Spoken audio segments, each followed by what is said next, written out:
Today, I'd love to welcome you directly from Algeria's third ELT Conference, that national exceptional event which could collaborate most of Algeria's brilliant teachers, professors, inspectors, change makers who worked so hard hand in hand to make that 3 days event a fruitful one for exchanging ideas and expertise in the field of modern trends towards efficacious teaching and learning practices. Thanks for the organizing team. Thanks ITE Blida. Thanks for giving me the opportunity to participate as a speaker. Thanks everyone for making that conference and that event a special one. That's really great to see people coming from all over the country.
Gamification, how to use your grammar games as an ELT teacher, how to meet your educational goals, which questions you need to ask on yourself before choosing which grammar games you're going to play with your learners, how to play grammar games, what are their advantages, and what are Algerian teachers' perspectives towards this innovative teaching method.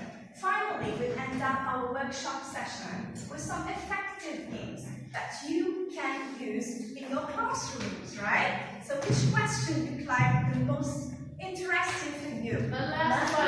Last one? Others?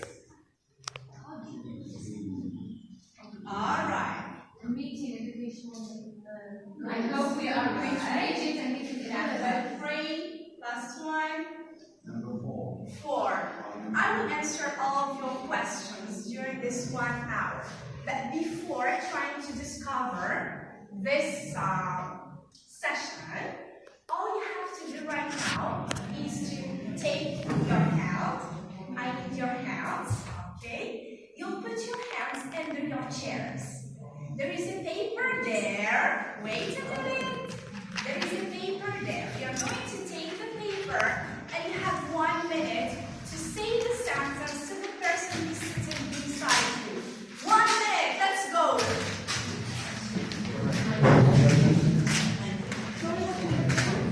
Say you want to the first person.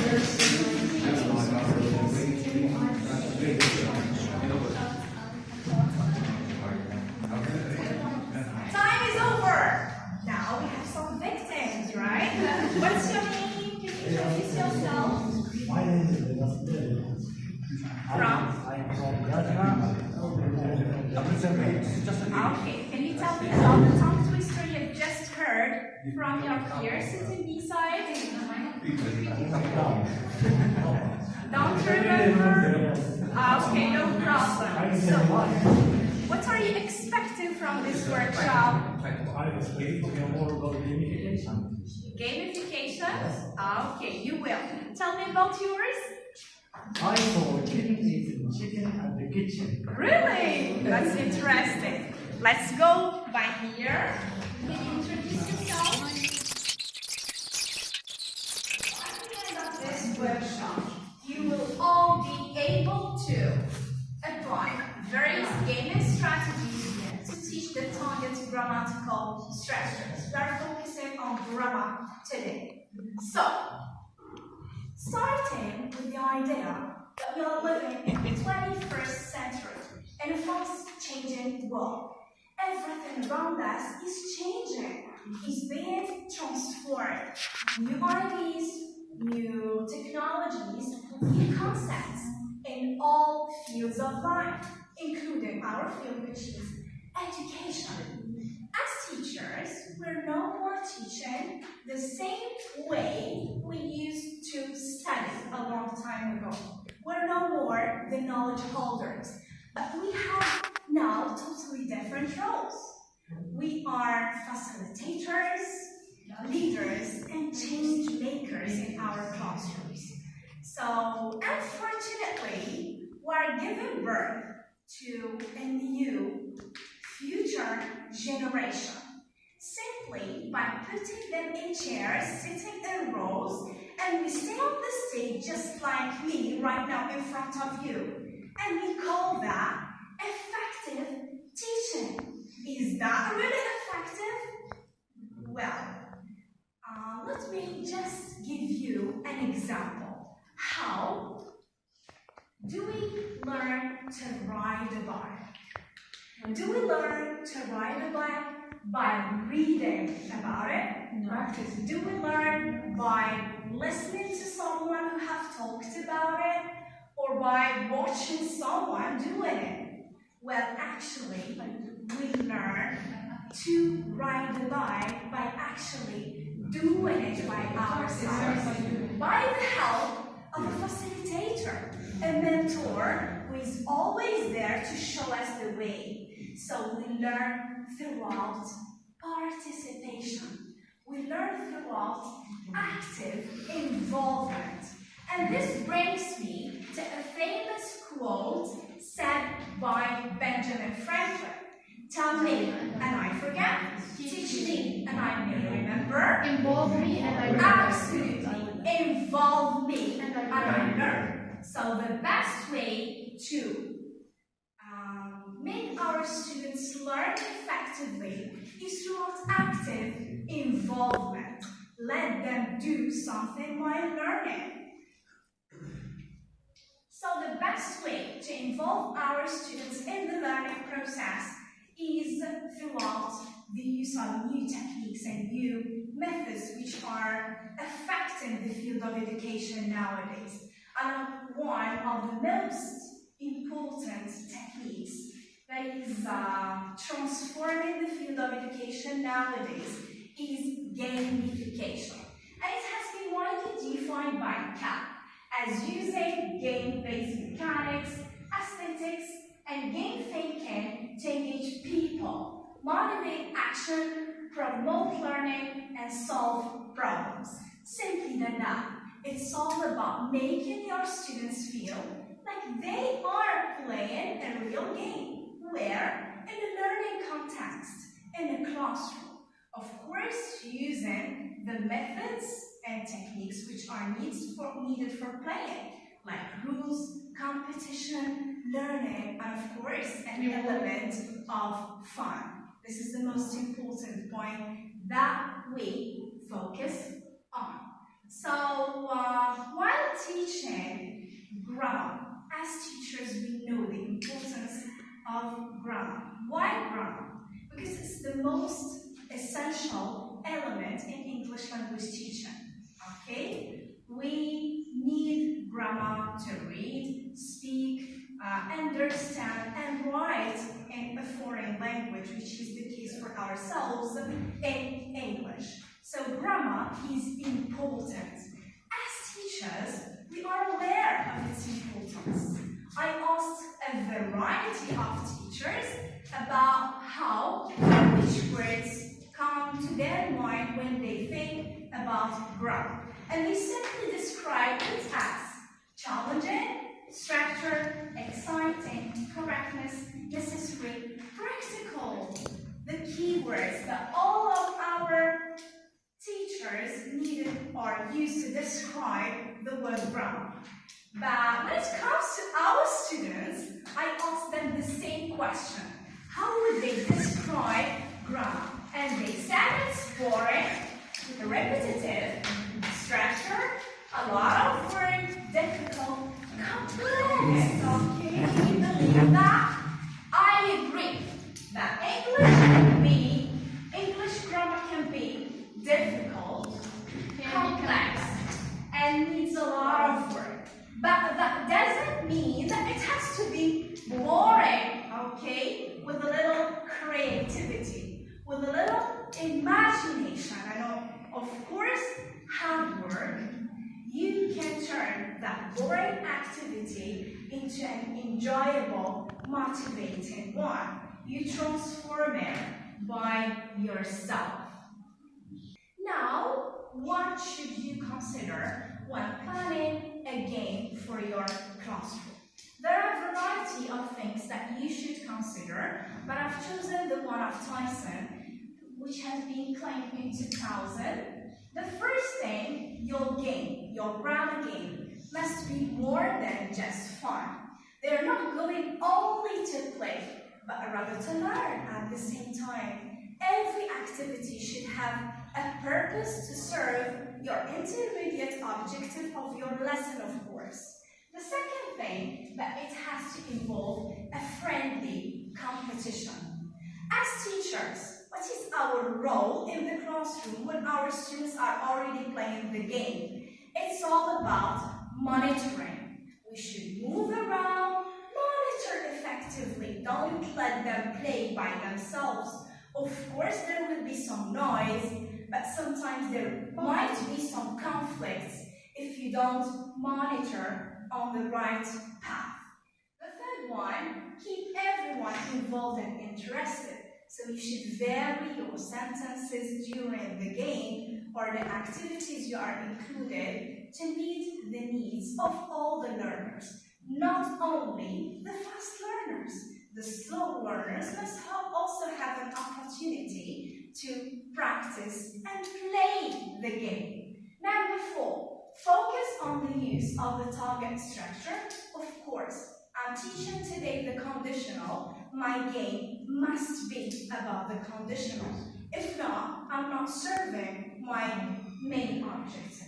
The last one is fosters learning, practicing, and reviewing. When to play the game. It's better to be played by the end of the grammar lesson, by the end of the sequence, and by the end of the unit, okay? We are practicing and reviewing most, if not all, the grammatical structures we've just been meeting in this lesson.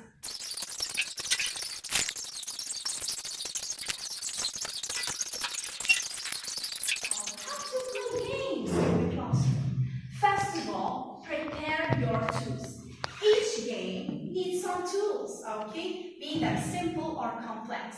You have to prepare them according to the number of pairs or groups you're managed to divide your class with, alright? So if you have, for example, printables, you have to print them beforehand, cut them if needed, and bring them ready to your classroom, okay? You are here to monitor the game, not cut with scissors and let them wing. Number 2, divide your students. So it's preferable to be done by the beginning of the year, okay?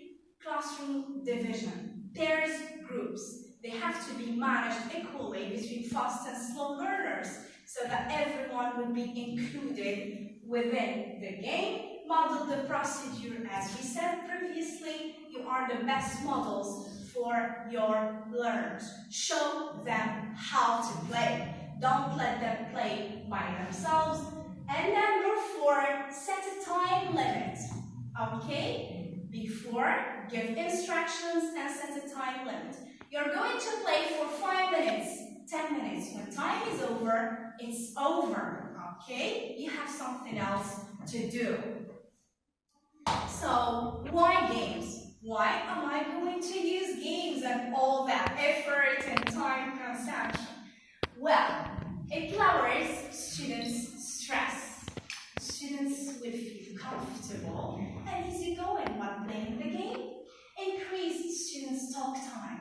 Even the silent students that you've never expected to hear their voices in the classroom, they will do an effort and try to speak. Encourage personal involvement. They will be included within the group. They try to do an effort, cooperative effort with the other team members. Allow teachers to informally assess students. So while they are playing, I'm just trying to hear what they are saying, taking notes about some unconscious mistakes. The best mistakes you take from your students are the ones which are said unconsciously and in informal situation, just like games.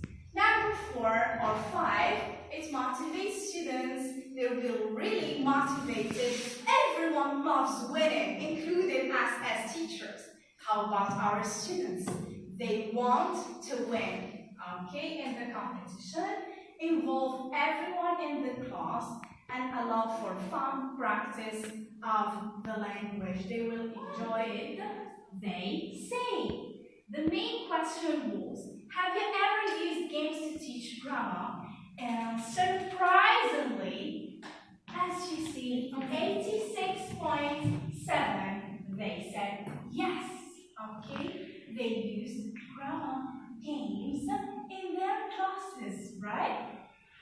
So, why did they use grammar games? The main question. I gave them some multiple choice answers and the majority have chosen these 3. Why? Because they are mainly engaging and loaded with fun. Everyone is engaged in the learning process. Involve active participation from both fast and slow learners.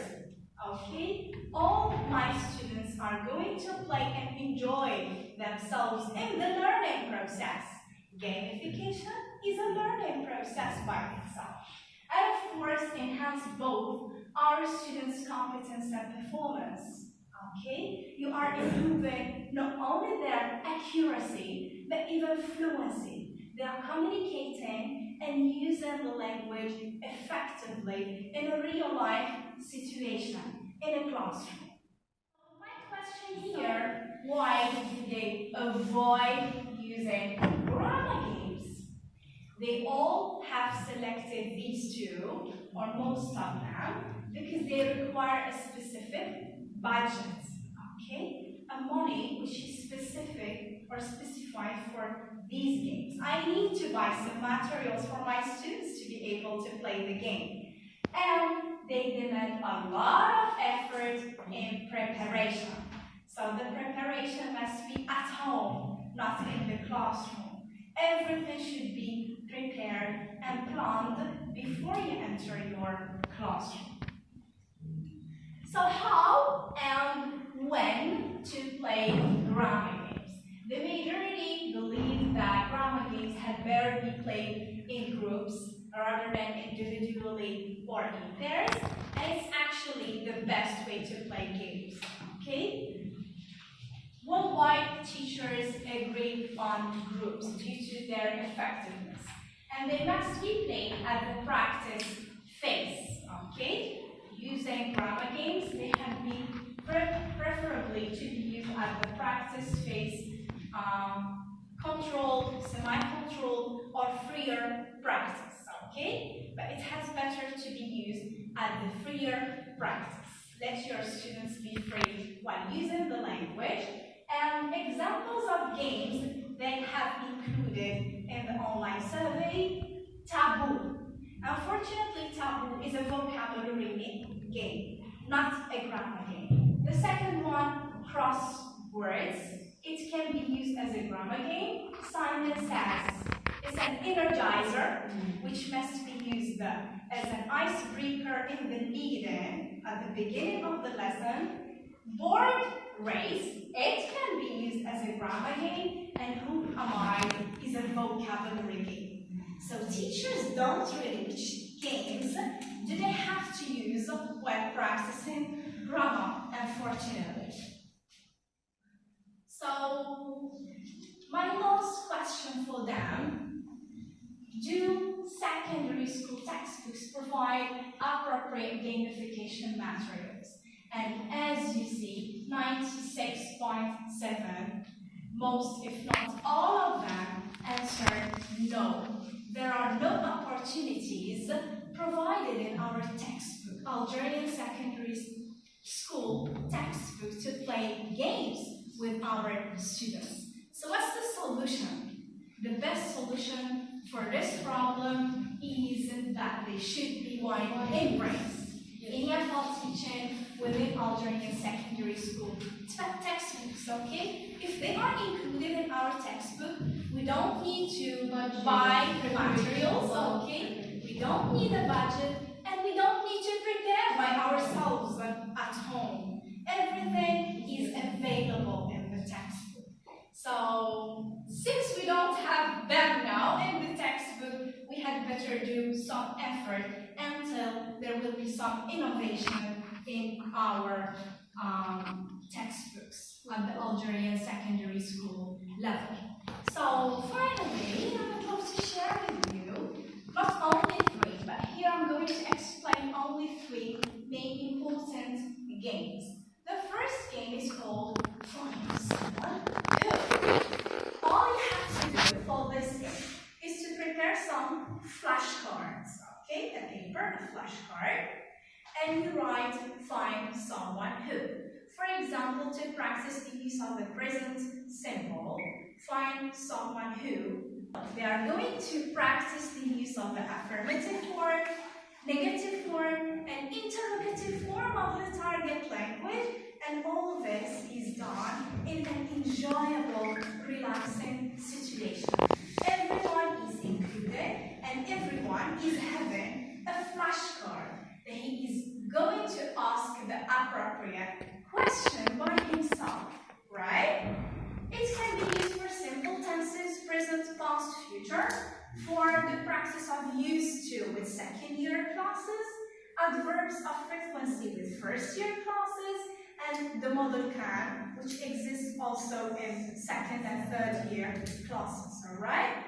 Number 2, board race.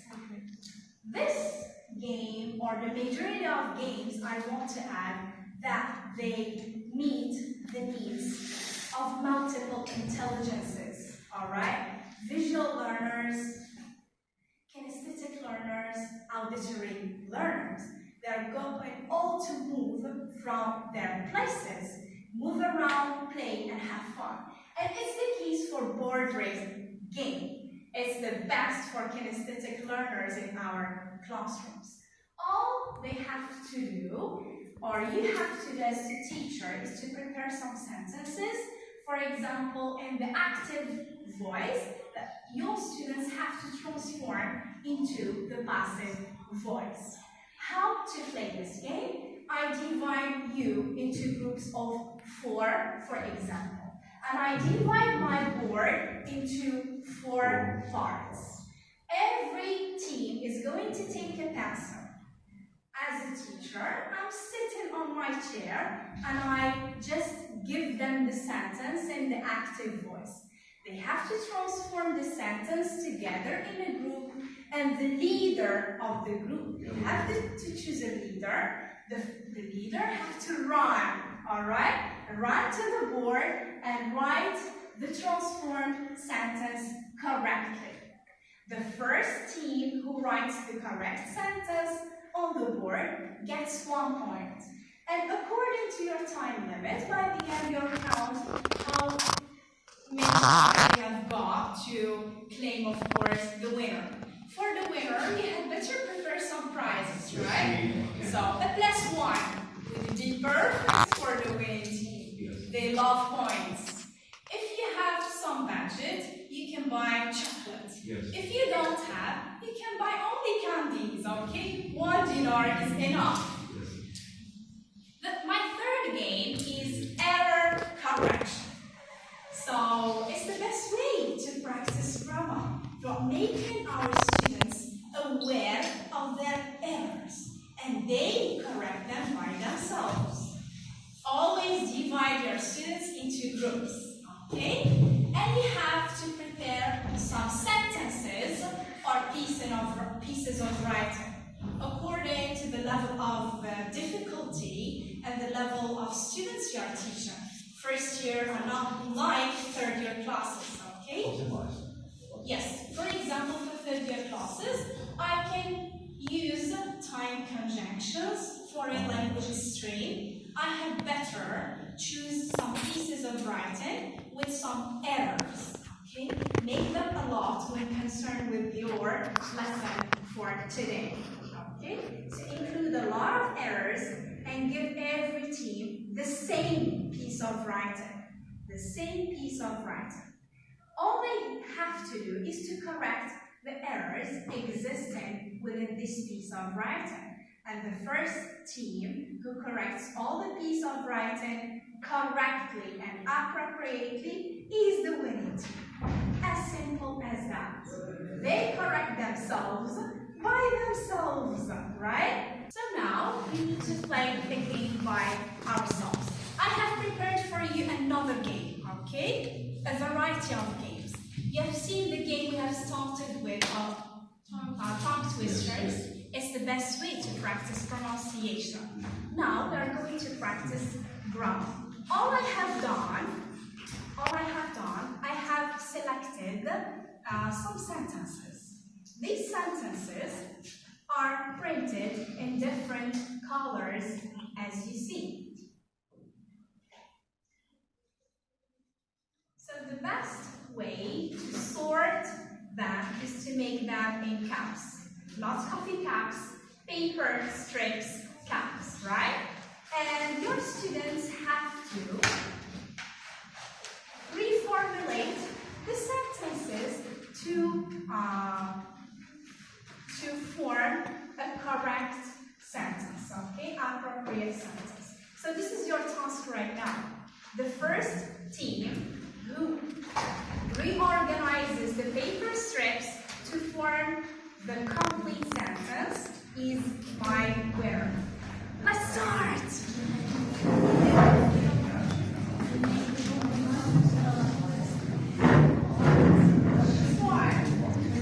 One on every table.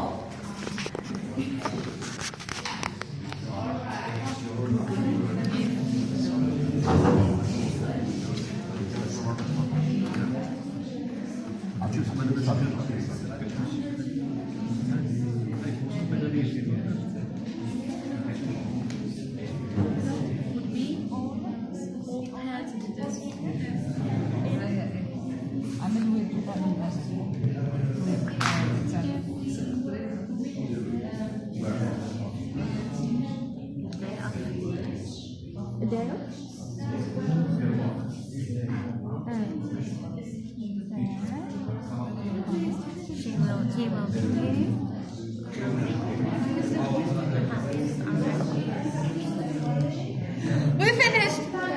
You will Alright, let's see. Alright, here are your winners, but you can still try with your sentences. When you finish, please read the sentence. Okay?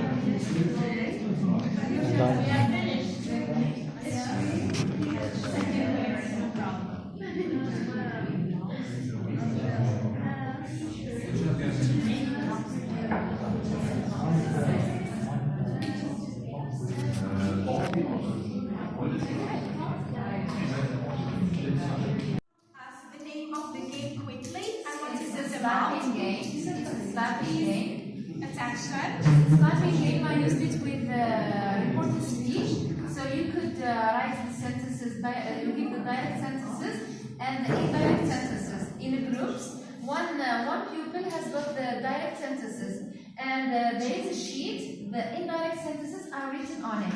And the pupils are going to take their pens or rulers. When she says the sentence in the direct, the pupils are going to start the correct answer on the sheet for the indirect. It doesn't need a lot of thinking and work, but it's a lot of fun, and at least they practice. They learn reporting verbs and stuff. I totally agree with you. Thank you very much for sharing.